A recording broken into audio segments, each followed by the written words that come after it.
Today we're going to cover the Kirsty Bentley case. But before we get started, welcome to True Crime with Maneater. If you love all things true crime, including missing person cases, cold cases, and just the strange happenings of the world, you've come to the right place. Be sure to subscribe and turn on alerts so you never miss a video upload. Let's get started.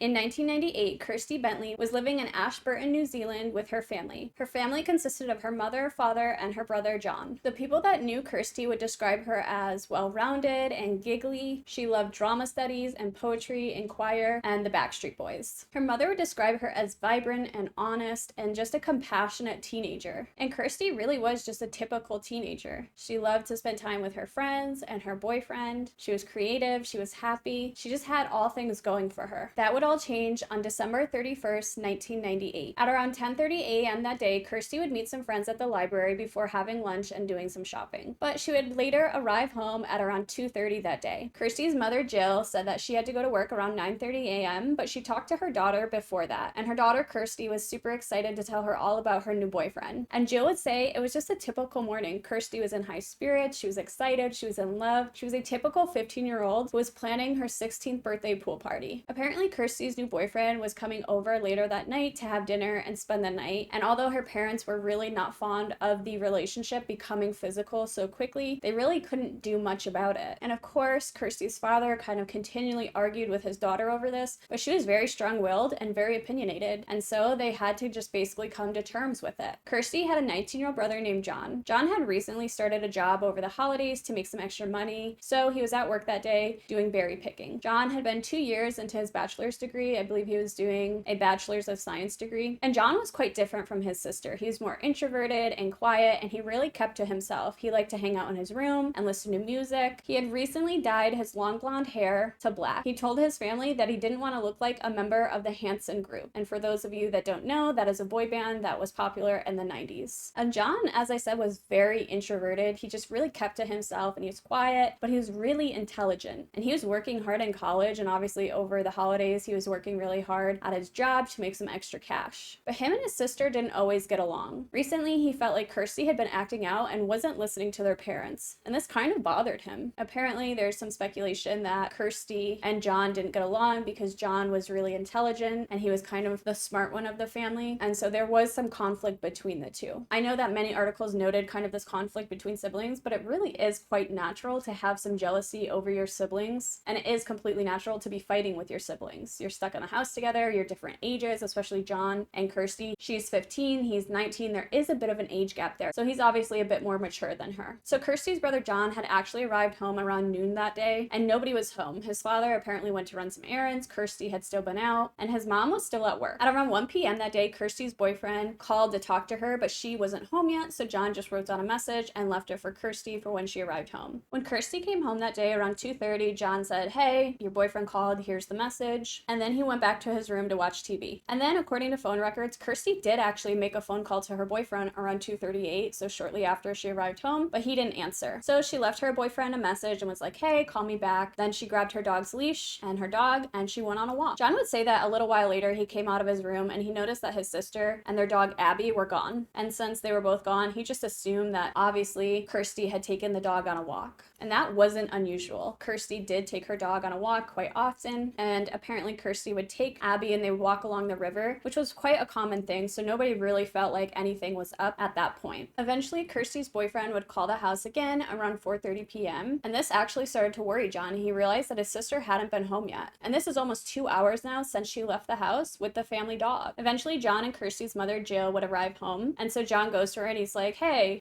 where's Kirsty?" And he would say that his mom was puzzled by this. He said, "Mom came home and I asked her about it, expecting her to know. When she had a puzzled look on her face, I was a bit surprised." And right away, Kirsty's mother started to feel quite anxious about the fact that her daughter was not home yet. In an interview over the previous months, she said that she felt this unexplained dread that somehow her little girl was at risk, and she would soon realize how true that feeling was. So as Jill realizes that her daughter has not been home in 2 hours, panic just overwhelms her, and she realizes, okay, the dog lead is gone, the dog is gone, on, she's walking Abby. So she headed towards the river, and at this point she's running to the river to see if her daughter is there. She just knows something is wrong, and she knows that her daughter walks Abby there quite often. So that's her first place. She just dashes to the river. She's running, she's hot, she's sweaty. She gets there and she starts looking around, and she's not seeing her daughter there. So she turns around and she runs home. So Jill gets home after checking out the river, and she's anxiously awaiting for Abby and her daughter Kirsty just to walk in that door. Eventually around 6 p.m. that night, Kirsty's father would arrive home, and obviously Jill goes to her husband and says, hey, this is what happened. Kirsty took the dog. She's not home yet. It's been hours. And Kirsty's father wastes no time. He says, we need to call the police. We need to make a report as soon as possible. And pretty much immediately the police come, friends, neighbors, the family, everybody joins together and starts searching the area that she typically walked her dog at. And they searched until darkness hit. They just could not find her, and they had to call the search for the night. And I know this was incredibly painful for her family. Obviously, they're so worried about their daughter who just went on a walk with her dog and hasn't returned yet. And now it's dark. At 8 a.m. the next morning, an official search was launched. They actually went to the river and they're scouring the area, and that's when they hear a bark. And as they're listening, they're following this noise until they reach a tree, and that's when they found a very dehydrated Abby tied to a tree. And Abby was found just in this dense bush. Like, she was tied to a tree, and there's tons of bush and foresty area around. It's not someplace somebody would walk through. And that's not the only thing they would find that morning. They would find underwear and boxer shorts on a blackberry bush that apparently belonged to Kirsty. But this actually just confused the police. Something about those underwear just wasn't adding up. The fact that it wasn't torn or forcibly removed, they believed that maybe the suspect had staged the scene. Kirsty's family actually didn't believe the dog lead that was found, the leash, actually was the leash that Kirsty left with, which begged to question, what happened? Obviously, these underwear weren't forcibly removed, and they're kind of planted on a blackberry bush where they would be found. There's a different dog leash on Abby now. Something just wasn't adding up. And then 18 days after Kirsty went missing, on January 17th, 1999, Kirsty's body was found. Approximately 55 kilometers inland from Ashburton, two men searching for illegal cannabis stumbled across a badly decomposed body. This body was apparently found at a steep embankment, and it had been covered by sticks and brush and just anything the suspect could find to cover the body so that she wasn't found. And this would be identified as Kirsty's body. She was actually found laying in the fetal position, and she was fully clothed except for the underwear that had been found on the blackberry bush. So the post-mortem examination found that there was undigested food in her stomach, and remember, she had gone out to eat at McDonald's with her friends earlier that day, which means that she probably died the same day that she went missing. Obviously, the police had no idea what happened to Kirsty, so they began to ask the public for any information they had. Apparently, a green Commer van had been seen around the time of Kirsty's disappearance, so police released this information and asked people for help finding it, but the vehicle was actually never found. There was no trace of it. So this case is quite interesting for a few reasons. Obviously, the next day after Kirsty went missing, Abby was found, but apparently the area where Abby had been found had already been looked over by the search party, and they didn't see Abby. So either Abby was laying down in all those weeds and dense kind of wooded area and nobody actually saw her as they were kind of investigating that area, or Abby hadn't been placed there until after the search. So it is possible that after Kirsty goes missing, the next day the killer takes the dog back to that area and ties her to a tree to be found, which could have been a way to confuse police officers and kind of throw them off the trail. And obviously this confused everyone, because if Abby had seen people and they had been calling not only Kirsty's name but Abby's name, she probably would have made a sound. It is likely that perhaps somebody placed the dog there the very next morning. Apparently on January 6, 1999, before the body was found, police decided to actually put the family in a motel so they could search the home for any forensic clues. Apparently this had really upset Kirsty's father, Sid. He said something like, society is increasingly under Big Brother's watch, and then he threw the keys at the police officer and hurried away. And although the family appeared quite happy, investigators would learn that Sid had actually had quite a bad drinking problem. Apparently when Sid would drink, he'd be very angry and have outbursts, and in 1993 he actually joined Alcoholics Anonymous before attending rehab. And one of Kirsty's childhood friends had actually noted that during their sleepovers when they were children, Sid was always drinking whiskey out of a cup, and he'd become angry and have these outbursts, and he was kind of aggressive, but she never saw Kirsty's father hit anybody or become physical with anybody in the house. Apparently John and his father Sid didn't really get along well, so John pretty much just avoided his father and stayed in his room. Jill Bentley would actually go on to say that, I didn't have a close relationship with Sid, but we had a routine. John was a loner, but I enjoyed it when he came home at weekends. The two children had just developed a respect that came with age, and when he was home, he watched Kirsty's TV with her. Having said that, they were like chalk and cheese. Jill would also say that Sid's drinking pretty much put a wedge between him and the family, family, it caused a lot of tension, and it caused quite a bit of dysfunction. And Sid's own boss would admit that Sid was an alcoholic, and that oftentimes he came to work drunk. It was no secret that he had a temper, and he had outbursts, though nobody had ever seen him get physical with anyone. Jill would say that Sid was in his own foggy world, and for the large part, I didn't know what was in his mind. He could be bitter towards me because I didn't invite a close relationship. So obviously the house had some interesting dynamics. Jill and Sid didn't have a great relationship. It was pretty strained for the most part, and Jill didn't really want to have a close relationship with her husband. I'm sure it was really hard to be close to somebody who was dealing with alcoholism and having these angry outbursts, and obviously his kids found it difficult to be around him as well. And apparently when Kirsty's remains had been found, Sid Bentley asked a very strange question to the police. He asked the police if Kirsty's body had been found by accident or if somebody had seen something. Obviously, police thought this was incredibly strange, and they started to look at him quite suspiciously. Obviously, police had a whole list of people that they had to rule out. I mean, this was a huge suspect list, and one of these people was named Charlie Smith. He had actually boasted that he played a role in Kirsty's death, and he actually painted his vehicle a short time after Kirsty's disappearance. And of course, Sid and John were both looked at as suspects, and that's not unusual for police to start with the family members when somebody goes missing. Of course, they questioned Sid, which was Kirsty's father, and they really couldn't grasp what he was doing that day his daughter disappeared. And apparently later on in the investigation, his story had changed. So of course, they're really looking at him as a suspect. And Sid would actually deny that he had anything to do with his daughter's death up until he actually died in June of 2015 at the age of 64. And of course, when a case is not solved immediately, people begin to theorize. And there's a lot of chatter that John had actually killed his sister, and then his father, Sid, helped clean it up because he didn't want his son going to prison. They had already just lost a daughter, so he had no choice but to help his son. Apparently, the reason behind it was because John was supposedly jealous of his sister who had a boyfriend. And when police checked the house, the family house, they didn't find anything. They didn't find blood. They didn't find anything that was suspicious. And really, Sid just did not have an alibi for that day. He actually had stated that he was out of town that day doing some errands, but unfortunately, a witness came forward saying they saw somebody that matched Sid's description with an English accent at Hotel Ashburton at 4 p.m. that day. Apparently, this man had been ahead of him buying cigarettes that day, and obviously police went to this place, they looked at the receipt, and they realized that this transaction did occur. So this only inflamed their suspicions of Sid. He said that he was out of town, but in fact, around the time his daughter disappeared, he was in town, and there's just no reason to lie about that if he didn't have something to hide. And then apparently in October of 2000, Sid Bentley changed his story. He said that he had been washing dishes, and he hit his head on a cupboard, which made him forget that he had been in Ashburton that day. Apparently, he had arrived in Ashburton around 2:30 p.m. and it was about 30 seconds from home. He would say that he went to the beach because he had a migraine. And apparently he stuck by this story for quite some time until he later retracted it shortly before his death in 2015. So basically because Sid just kept changing his story and he didn't have an alibi from 2:30 to 6:30, people were very suspicious of him. But Sid Bentley's family doesn't believe he actually committed this crime. They said that whatever he was doing from 2:30 to 6:30, he was incredibly embarrassed by, and that's why he kept changing his story. And although police told Jill that the family really is the most likely suspect in these cases, Jill still didn't believe that her son or husband would kill her daughter. But police felt that the killer actually knew Kirsty. The fact that the dog wasn't killed or just let off the leash to run around says a lot. The suspect did tie the dog to the tree, which we can assume means that they wanted the dog to be found. And it was just off the trail that Kirsty usually walked. What's really interesting about this case is police were accused of having tunnel vision on just focusing on the family members, John and Sid, although they did have about 300 some odd suspects throughout the length of this investigation. But apparently one anonymous tipster called in with some really important information that police didn't take seriously. This anonymous reporter said that he had a suspect in mind, and this suspect not only knew the family, but had a history of violence against women, and the suspect owned a Commer van that was similar to the one that police had been looking for. And this anonymous tipster had apparently even had video footage for the police. Jill and Sid Bentley did divorce in 2000, but she claimed it had nothing to do with the investigation. She later said in an interview that she had grown to dislike the alcoholic that she was living with, and it was just that simple. She didn't believe he killed their daughter, but she couldn't live with him any longer. John Bentley actively stayed involved in his sister's case. He kept up with police. He wanted information. He wanted this case to be solved. He would go on to say that the reason why I was not off their list of suspects was because of all the people I know who have a car. My dad was the only one within driving distance who could move Kirsty's body to where she was found. Once he was cleared, I would be. Informally, the head cop said that he thought I was innocent but needed to cross me off the list as his gut feeling did not matter, only proof. In July of 2016, the coroner concluded that Kirsty died from a massive blow to the back of her head at an unknown location. And then in March of 2017, police had a new suspect. Russell Tully was being looked at as a suspect, but was later ruled out. But the one thing interesting about Russell Tully is obviously he was in prison for murder already. Apparently Russell Tully had gone to the Ashburton work and income office and he opened fire and killed people. But the thing about that is Kirsty's father, Sid, was actually supposed to be on the premises that day. He had an appointment. And the only thing that obviously prevented him from dying was the fact that Sid's motor scooter had broken down and he missed the appointment. John Bentley eventually just moved on with his life. He got a doctorate in astronomy, but he is aware that he's still a person of interest in his sister's case. He would go on to say that, "I remember not seeing her leave, but I think I heard the gate shut. I can't remember if she told me she was going for a walk or I just presumed it from hearing the gate. I stand by what I did say when I was interviewed. I'm just trying to live my life as normally as I can. Having a good circle of friends helps. Unfortunately, Dad, for whatever reason, could not or would not clear himself, and therefore I could not be 100% cleared. I know I didn't have anything to do with Kirsty's death, but there's nothing I can do to clear myself. I have to wait until they find her killer, and that will then prove my innocence. Having to be passive and wait to be proven innocent is very frustrating. Please say that new advances in DNA technology have led to new tests being done to try to trace the killer. The case remains open, and really nobody knows who killed Kirsty Bentley." But that's it for today, guys. If you like this video or any other video on my channel, be sure to subscribe and turn on alerts so you never miss video upload. Be sure to check out some other videos on the channel. If you have a theory about this case or you'd like me to cover a certain case, be sure to pop it in the comments below,